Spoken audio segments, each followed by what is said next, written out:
ओम नारायणे नमः। श्री एकादशी माता की जय। एकादशी वाले दिन भगवान विष्णु के साथ एकादशी माता का भी पूजन किया जाता है। आज के दिन एकादशी माता की व्रत कथा भी अवश्य पढ़नी और सुननी चाहिए।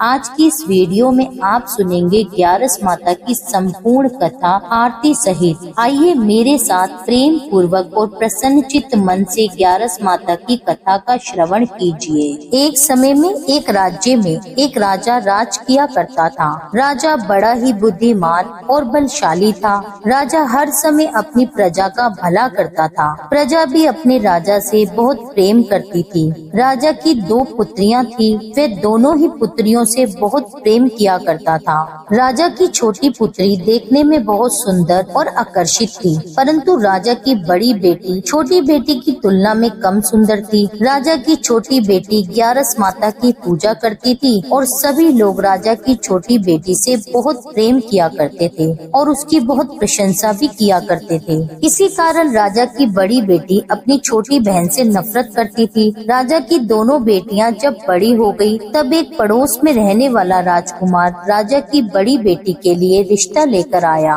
परंतु जैसे ही उस राजकुमार की नजर राजा की छोटी बेटी पर पड़ी, तो वह राजकुमार राजा की छोटी बेटी पर मोहित हो गया और उससे पहली ही नजर में प्रेम कर बैठा। राजकुमार ने राजा की बड़ी बेटी के साथ विवाह करने से मना कर दिया और उसने राजा से कहा कि मैं आपकी छोटी पुत्री से विवाह करना चाहता हूँ। जिसके बाद राजा की बड़ी बेटी यह देखकर अपनी छोटी बहन पर बहुत क्रोधित हो गई और राजा की बड़ी बेटी अपनी छोटी बहन को अपना सबसे बड़ा शत्रु मानने लगी। राजा की बड़ी बेटी ने अपनी छोटी बहन से बदला लेने का निर्णय कर लिया, जिसके लिए उसने अपनी छोटी बहन को जान से मारने की योजना बनाई। राजा की बड़ी बेटी ने अपनी छोटी बहन को मारने के लिए सबसे पहले एक लड्डू में जहर मिलाकर उसे खाने के लिए अपनी बहन को दिया, लेकिन छोटी बहन द्वारा उस लड्डू को खाने के बाद भी छोटी बहन को कुछ भी नहीं हुआ। बड़ी बहन ये देखकर बहुत ही आश्चर्यचकित हो गई, लेकिन बड़ी बहन ने हार नहीं मानी और रात में जब वह छोटी बहन अपने कमरे में सो रही थी, तब एक मटके में सांप रखकर उसके कमरे में छोड़ दिया, लेकिन सांप भी छोटी बहन का कुछ भी नहीं बिगाड़ पाया। जिसके बाद बड़ी बहन ने अपनी छोटी बहन से कहा कि चलो हम लोग कुएं में से पानी भरकर लाते हैं। जिसके लिए वह अपनी छोटी बहन को पानी भरने के बहाने कुएं के पास ले गई और उसने अपनी छोटी बहन को कुएं में धक्का दे दिया, लेकिन छोटी बहन को तब भी कुछ नहीं हुआ, क्योंकि हर बार ग्यारस माता उसकी रक्षा कर रही थी और उधर बड़ी बहन अपने सारे प्रयासों में असफल हो रही थी, जिसके कारण वह और अधिक क्रोधित होती जा रही थी। अपनी छोटी बहन से जाकर उसने स्वयं ही पूछ लिया।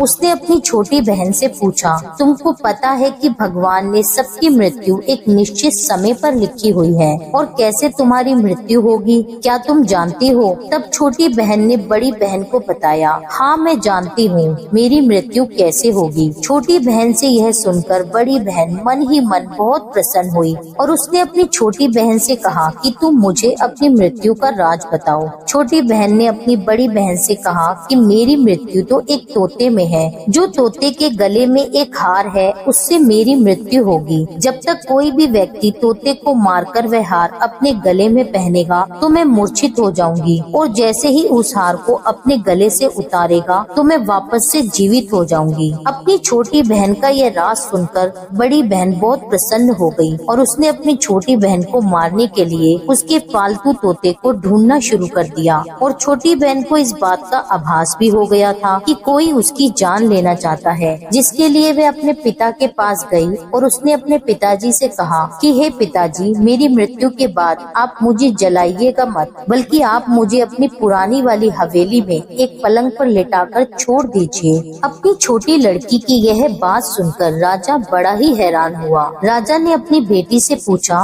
बेटी तुम ऐसा क्यों कह रही हो? तब राजा की बेटी बोली, समय किसी के लिए नहीं रुका है, कब क्या हो जाए किसी को कुछ पता नहीं। फिर राजा ने अपनी छोटी बेटी से कहा कि तुम ऐसी बातें क्यों कर रही हो? 2-3 दिन में तो तुम्हारा विवाह है। लेकिन उसने अपने पिताजी को ऐसा करने करने पर मजबूर कर लिया और उनसे वचन ले लिया। राजा ने भी अपनी छोटी बेटी की बात स्वीकार कर ली और 2-3 दिनों के बाद शादी का समय आया। तब राजकुमार बारात लेकर राजा के घर आया और राजकुमार और राजा की छोटी बेटी का विवाह होना आरंभ हुआ। जैसे ही राजा की छोटी बेटी राजकुमार के साथ फेरे लेना शुरू करती है तो उसकी बड़ी बहन अपनी छोटी बहन के कमरे में जाकर उसके तोते को पकड़ लेती है और उसको जान से मार देती है। तोते के गले में जो हार था उसको अपने गले में धारण कर लेती है। जैसे ही बड़ी बहन उस हार को अपने गले में धारण करती है तो उधर छोटी बहन 3.5 फेरे ही ले पाती है और वहीं पर बेहोश होकर गिर जाती है। जिसके बाद राजा ने बड़े बड़े हकीमों वैद्यों को बुलवाया, पर अपनी छोटी बेटी का इलाज करने के लिए राजा की बात सुनकर वैद्य ने छोटी बेटी को जब चेक किया तो राजा को बताया कि आपकी छोटी बेटी ना तो जीवित है और ना ही मृत है।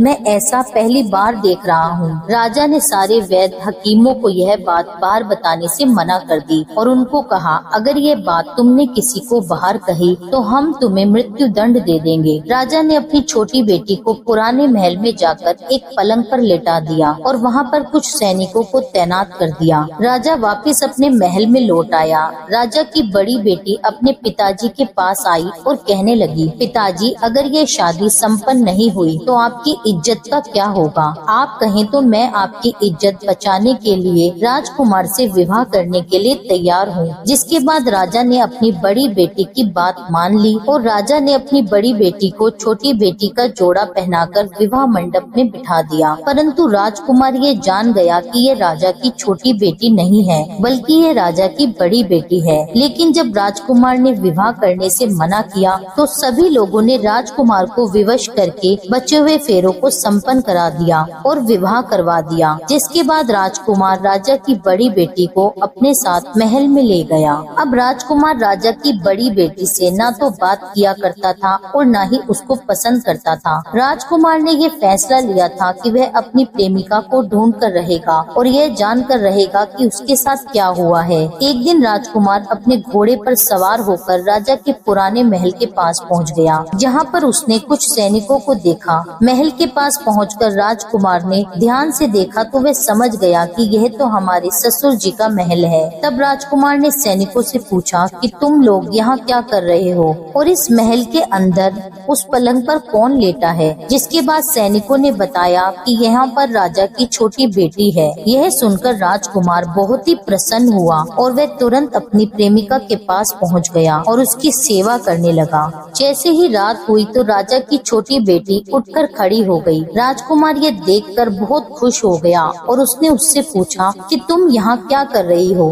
तुम मेरे साथ मेरे महल में चलो। राजा की छोटी बेटी ने राजकुमार को सारी बातें बता दी कि मेरी जान एक तोते में बसी थी और मैंने यह बात सिर्फ अपनी बड़ी बहन को बताई थी और मैं जानती हूँ कि उसने ही मुझे मारने का प्रयास किया है। उसके पास एक हार है जिसको वह सुबह पहन लेती है और शाम में उतार देती है। जब तक वह हार सुबह के समय पहनी रहती है तब तक मैं मूर्छित रहती हूँ और जैसे ही वह हार को उतार देती है तो मैं जीवित हो जाती हूँ और जब तक मेरी बड़ी बहन के पास वह हार है तब तक मैं ऐसे ही जीवित और मूर्छित होती रहूंगी। अगर मेरी बड़ी बहन के पास जो हार है वह मेरे हाथ में लग जाए तो मैं हमेशा के लिए जीवित हो जाऊंगी। राजकुमार ने यह बात सुनकर राजा की छोटी बेटी के पास रहने का निश्चय कर लिया और उसने बचे हुए सारे फेरे उस पलंग में लेटी राजा की छोटी बेटी के साथ लिए और अपना विवाह उसके साथ पूर्ण कर लिया और वहीं पर रहने लगा। देखते ही देखते कुछ समय बाद राजा की छोटी बेटी और राजकुमार की पत्नी गर्भवती हो गई। एक बार राजकुमार को किसी काम से बाहर जाना पड़ा।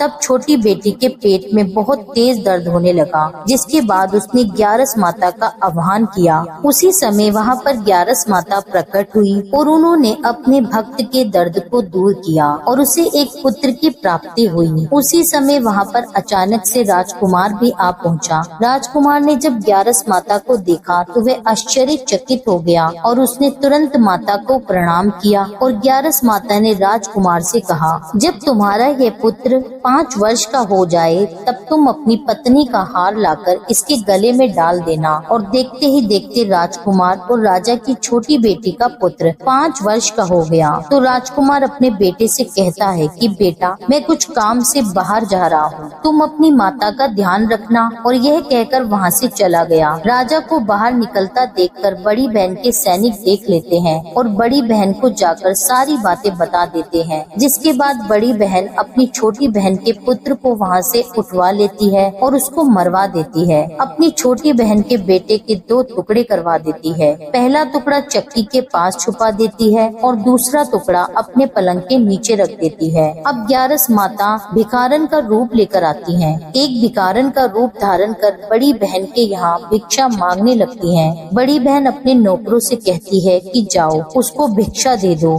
लेकिन जैसे ही नौकर ग्यारस माता को भिक्षा देने के लिए आते हैं तो माता उनसे भिक्षा लेने के लिए मना कर देती है और कहती है कि जाओ मैं तुम्हारी महारानी से ही भिक्षा लूंगी। जिसके बाद बड़ी बहन स्वयं भिक्षा देने के लिए माता के पास आती है। तब माता एक बिल्ली का रूप लेकर उसके कमरे में चली जाती है और वहाँ पर छोटी बेटी के पुत्र के 2 टुकड़ों को आपस में जोड़ देती है और उसे जीवित कर देती है। उसे वहाँ से ले जाती है। राजकुमार अपने पुत्र को लेकर अपनी पत्नी के पास जाता है और उससे कहता है कि तुम इसका ध्यान रखना। अगर तुम इस बच्चे का ध्यान अच्छे से रखोगी तो मैं तुमसे बात करूँगा। एक दिन राजकुमार अपने पुत्र से कहता है कि तुम मम्मी के गले का हार मांग लो। जिसके बाद राजकुमार का बेटा मम्मी के पास जाकर कहता है कि मम्मी मुझे तुम्हारा हार चाहिए। यह सुनकर पहले तो बड़ी बहन बहुत ही क्रोधित होती है। फिर उसको ये याद आता है कि राजकुमार ने कहा था अगर मैं इस बच्चे का ध्यान अच्छे से रखूंगी तो वह मुझसे बात करेंगे।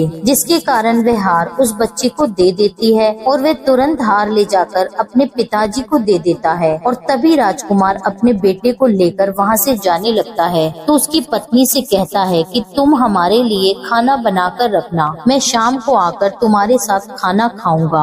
और वह अपने बेटे को लेकर वहाँ से चला जाता है और वह राजा के पास जाकर सारी बात राजा को बता देता है। राजा अपनी बड़ी बेटी की इस करतूत को सुनकर बहुत ही क्रोधित होते हैं और अपनी परवरिश पर शर्मिंदा होते हैं और दोष देने लगते हैं और राजकुमार को अपनी छोटी बेटी के साथ रहने का आदेश देते हैं। इस प्रकार ग्यारस माता और एकादशी माता की कृपा से राजकुमार और राजकुमारी खुशी खुशी अपना जीवन व्यतीत करते हैं। बोलिए ग्यारस माता की जय। हे ग्यारस माता, जिस प्रकार अपने राजकुमार और राजकुमारी के परिवार की रक्षा करी, उसी प्रकार से कथा कहने, सुनने और हुंकारा भरने वाले सभी के परिवारों की रक्षा करना। एकादशी माता की कथा। ओम जय एकादशी माता, जय एकादशी माता।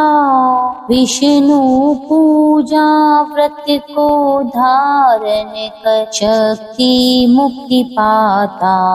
ओम जय एकादशी माता, तेरे नाम गिनाऊं देवी, भक्ति प्रदान करनी, गण गौरव की देनी माता, शास्त्रों में वरनी।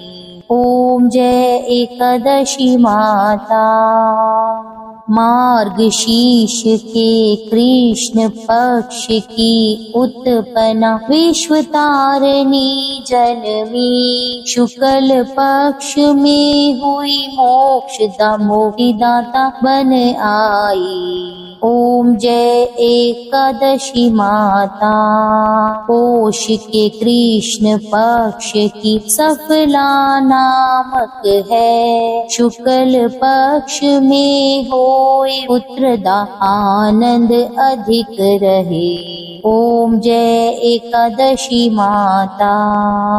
नाम शटिलता माघ मास में कृष्ण पक्ष आवे, शुक्ल पक्ष में जया कहावे, विजय सदा पावे। ओम जय एकादशी माता।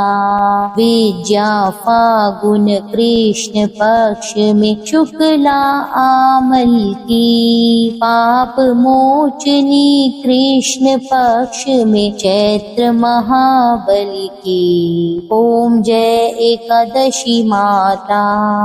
चैत्र शुक्ल में नाम कामदा, धन देने वाली, नाम वरुथिनी कृष्ण पक्ष में वैशाख महावाली।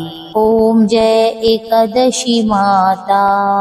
शुक्ल पक्ष में होए मोहिनी अपरा ज्येष्ठ कृष्ण पक्षी, नाम निर्जला सब सुख करनी शुक्ल पक्ष रखी।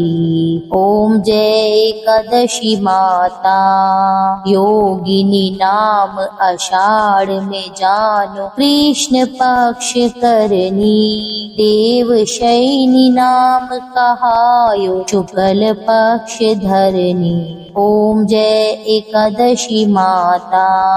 कामिका श्रावण मास में आवे कृष्ण पक्ष कहिए, श्रावण शुक्ला होए पवित्र आनंद से रहिए। ओम जय एकादशी माता।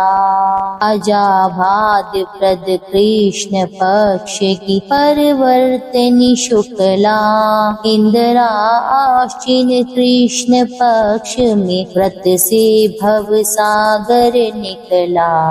ओम जय जय एकादशी माता।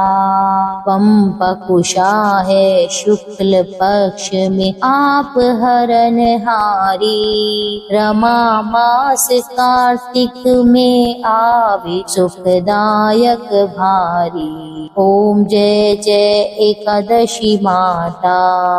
देवोत्थानी शुक्ल पक्ष की दुख नाशक मैया, पावन मास में करु विनती पार करो नैया। ओम जय एकादशी माता। परमा कृष्ण पक्ष में होती जन मंगल करती, शुक्ल मास में होए पद्मिनी दुख दरिद्र हरणी। ओम जय एकादशी माता। जो कोई आरती एकादशी की भक्ति सहित गावे, जन गुरुदिता स्वर्ग का वासा निश्चय वह पावे। ओम जय एकादशी माता। यह थी एकादशी माता की संपूर्ण कथा और आरती सहित। उम्मीद करती हूँ यह वीडियो आपको पसंद आया होगा। कथा अच्छी लगी हो तो इसके लिए मेरे चैनल को सब्सक्राइब कर लीजिए। वीडियो को लाइक करके कमेंट में लिख दीजिए 11 माता की जय। मिलती हूँ आपसे एक अगली वीडियो में, तब तक के लिए जय श्री राधे।